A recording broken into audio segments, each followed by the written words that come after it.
Hello everyone, welcome back to my channel law school slay. अभी तक हमने civil procedure code की जो भी इम्पॉर्टेंट डेफिनेशंस हैं और जो इंट्रोडक्शन है वो हम ऑलरेडी कवर कर चुके हैं अपने प्रीवियस वीडियोस में।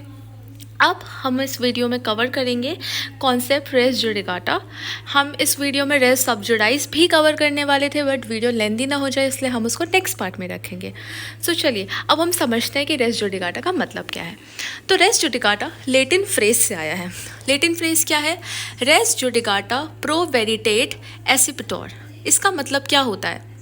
इसका मतलब ये होता है कि कोई भी अगर मैटर एडजस्ट हो चुका है, इसका मतलब अगर कोई भी सूट है, कोई भी मैटर है और उसका जजमेंट आ चुका है, तो हम उसको ट्रू जजमेंट मानेंगे, उसको हम फाइनल जजमेंट मानेंगे। मतलब इसकी फर्दर अपील इसी मैटर से रिलेटेड या इसी मैटर को फर्दर किसी और कोर्ट में ना ले जा सके, उस जजमेंट को क्या मान लिया जाता है? ट्रू मान लिया जाता है और फाइनल मान लिया जाता है। तो एक लेटिन फ्रेज था और इसी के कॉन्सेप्ट को लेकर आपका रेस जुडिकाटा का कॉन्सेप्ट आया था। ठीक है, तो ये सबसे पहले कहाँ पे ओरिजिनेट हुआ था? पहले तो इंग्लिश कॉमन लॉ, हम लोग हर चीज़ इंग्लिश कॉमन लॉ से ही सेम चीज़ वैसे ही उठा के अपने इंडियन वाले कोड में लेके आए हैं। तो पहले तो ओरिजिनेट वहीं से हुआ, इंग्लिश कॉमन लॉ से ही ओरिजिनेट हुआ, जिससे बिकॉज हम उनका लॉ लेके आए तो इससे जुडिशियल यूनिफॉर्मिटी बढ़ी, बिकॉज उनके यहाँ भी सेम चीज़ फॉलो हो रही है, हमारे यहाँ भी सेम चीज़ फॉलो हो रही है। ठीक है, तो सेक्शन जो 11 है हमारी सीपीसी का, वो डील करता है जितने भी जुडिकाटा रेस जुडिकाटा के जितने भी प्रोविजन है वो उससे डील करता है। ठीक है, सो लेट्स स्टार्ट। देखो, तो यहाँ पे अब हम आगे का कॉन्सेप्ट पढ़ते हैं। हम थोड़ा सा डीप में अब जाएंगे, डीप में समझेंगे कि रेस जुडिकाटा का मतलब क्या होता है। देखो, इस डॉक्ट्रीन में क्या होता है? Under this doctrine a court can not entertain any suit that has already been adjudicated on similar facts and issues in a previous suit. Suppose कोई प्रीवियस सूट था, सिमिलर फैक्ट्स थे, सिमिलर उसमें issue था, and उस पर अगर कोई judgement आ चुकी है, सो कोर्ट फिर से वापस से वही कोई उसी से रिलेटेड केस, उसी सिमिलर फैक्ट्स पे केस, उसी सिमिलर इशू पे केस, तो वैसे कोर्ट उसको एंटरटेन ही नहीं करेगी, उस चीज़ को वो लेगी ही नहीं, बिकॉज पहले ही उस चीज़ पे, उसी मैटर पे, उसी इश्यूज़ पे, उसी फैक्ट्स पे जजमेंट आ चुकी है। बहुत ही सिंपल सा कॉन्सेप्ट है कि सपोज कोई केस है, ए और बी के बीच में पैसे को लेकर केस था और वो केस ऑलरेडी कोर्ट ने उस पर जजमेंट दे दिया है, तो आप वापस से आप किसी और कोर्ट पे जाके आप वापस से वो चीज़ नहीं करवा सकते, बिकॉज इससे क्या होगा? कोर्ट का टाइम वेस्ट होगा, कोर्ट के जितने भी रिसोर्सेज हैं वो वेस्ट होगी और आपका फालतू टाइम वेस्ट होगा, और जो पार्टीज़ हैं उनका भी मेंटल हेल्थ, मतलब इट्स नॉट गुड। तो इसका मतलब बस यही आप समझ लीजिए कि कोई अगर फैक्ट्स है, कोई भी इशूज़ है और वो ऑलरेडी डेल्ट इन हो चुके हैं, ऑलरेडी उस पर वो जजमेंट दे चुका है, तो अब कोई मतलब नहीं है दोबारा उस पर वापस से कोर्ट में जाना, वापस से फिर से सारे के सारे वही प्रोसीजर्स को अपनाना। बहुत लेंदी प्रोसीजर होता है, इतनी जल्दी तो जजमेंट भी नहीं आता। तो अगर सिमिलर फैक्ट्स और इश्यूज़ पर ऑलरेडी जजमेंट आ चुका है तो कोई सेंस नहीं है दोबारा वापस से जाने का। ठीक है, तो proceedings must have taken place, but ये बहुत ज़्यादा ज़रूरी है कि जो प्रीवियस आपका जो सूट हुआ है, जो प्रीवियस सूट है जिस पे जजमेंट आ चुकी है ऑलरेडी, तो वो आप कंपीटेंट कोर्ट ने ही दी हो, है ना, जिस कोर्ट के पास वो जुरिस्डिक्शन है वो केस ले सकता है, तो उसी कोर्ट ने लिया और उसी ने वो जजमेंट पास करी। तो अगर ऐसा होता है तो आप वापस से उसी सिमिलर फैक्ट्स पे, वापस से उसी सिमिलर इशू पे, वापस से उसी पार्टी के अगेंस्ट, सिमिलर पार्टीज वापस से वो केस लेके किसी भी कोर्ट के पास नहीं जा सकते, बिकॉज कोर्ट के पास ये कॉन्सेप्ट है रेस जुडिकाटा का, वो बोलेगा रेस जुडिकाटा का डॉक्ट्रीन हमारे सीपीसी में लिखा हुआ है, जस्ट बिकॉज सिमिलर फैक्ट्स और इस इशू पे ऑलरेडी कोई मैटर है, ऑलरेडी इस पे जजमेंट आ चुकी है, तो हम मतलब इस मैटर को हम वापस से नहीं लेंगे, हम इस चीज़ को एंटरटेन ही नहीं करेंगे इस सूट को। तो इस तरीके से चलता है। ठीक है, तो इससे क्या होता है कि ये डॉक्ट्रीन से क्या हो गया, इस डॉक्ट्रीन से क्या हो गया, सपोज बहुत सारी पार्टीज़ हैं, तो बार बार वो उसी सेम पार्टी के अगेंस्ट जिन्होंने उनके साथ गलत कर दिया, सो बार बार उसी फैक्ट से, बार बार उसी ग्राउंड्स पर अगर वो केस उनको करने को मिल जाए, इनको ही फ्रीडम मिल जाए, तो भाई ऐसे तो फिर वो इंसान क्या ही रह जाएगा। बार बार वो तो एक ही गलती की 10 बार सज़ा देगा, 10 बार वो सज़ा लेगा, 10 बार वो उसके लिए डैमेजेस पे करेगा, तो कोई इसका सेंस नहीं होता। तो ये चीज़ आपको हमेशा याद रखनी है। ठीक है, तो ये आपका बस बहुत सिंपल से कॉन्सेप्ट है रेस जुडिकाटा का। आई होप सो ये क्लियर हो गया होगा। It aims to prevent the abuse of legal process and harassment by parties who might file similar suits multiple times. तो इससे क्या होगा? लीगल प्रोसेस का अब्यूज़ नहीं होगा, जो पार्टीज उनका हैरेसमेंट नहीं होगा, बिकॉज आप बार बार एक ही सूट से, आप बार बार एक ही सिमिलर सूट को बार बार आप फाइल नहीं कर सकते हो। ठीक है, अब देखो हम कोई भी कॉन्सेप्ट पढ़ रहे हैं तो उसके रिगार्डिंग, आप लॉ स्टूडेंट हो, केसेस तो भाई पढ़ने ही पड़ते हैं, तो अब यहाँ पे हम केस पढ़ते हैं। So in the case of Satya Dhyan Ghoshal and others versus SM Deorajin Devi and another, तो इसमें सुप्रीम कोर्ट ने क्या इंश्योर करा था, एम्फेसाइज किया था कि रेस जुडिकाटा का मतलब क्या होता है। तो रेस जुडिकाटा का इंश्योर करता है कि जो मैटर जो ऑलरेडी फाइनल जो सेटल हो चुका है, जिस पर जजमेंट आ चुकी, तो वो फाइनल है, वो ट्रू है।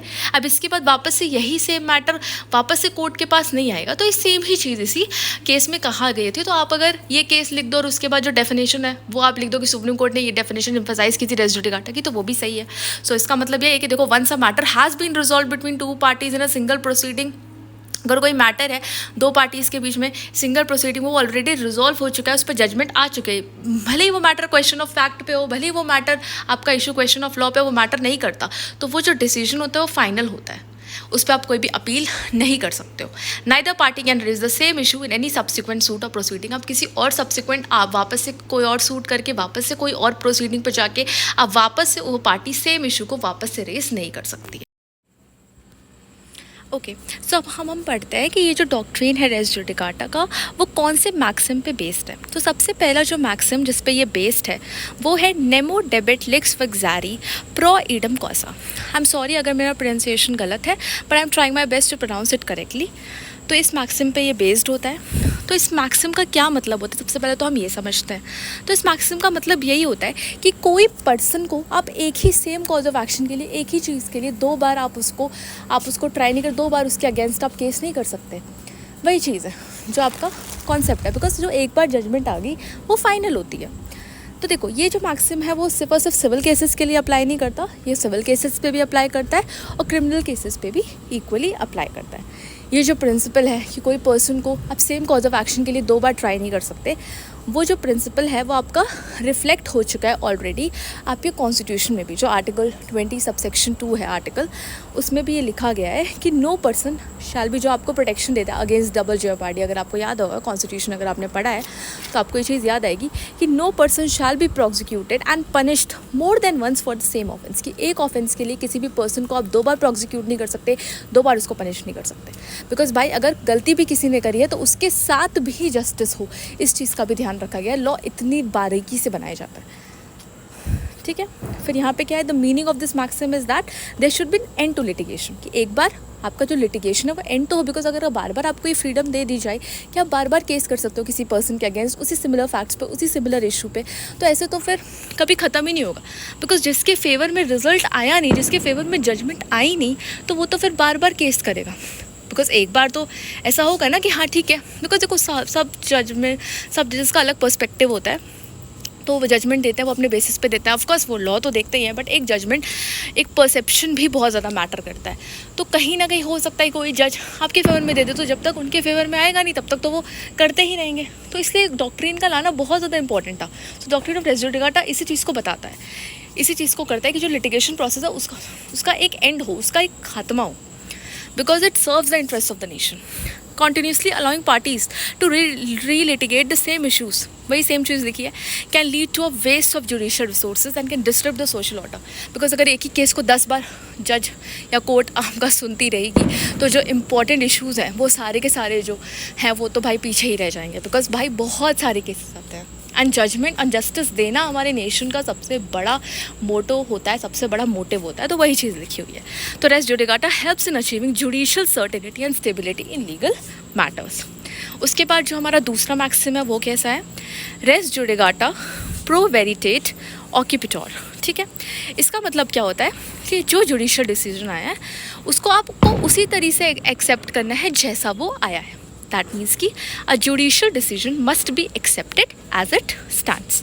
So once a matter has been adjudicated, मतलब अगर कोई मैटर है उस पर जजमेंट आ चुका है तो वो जो जजमेंट होगी वो फाइनल होगी और उसको एज इट इज़ माना जाएगा, उसको एज इट इज़ एक्सेप्ट करा जाएगा।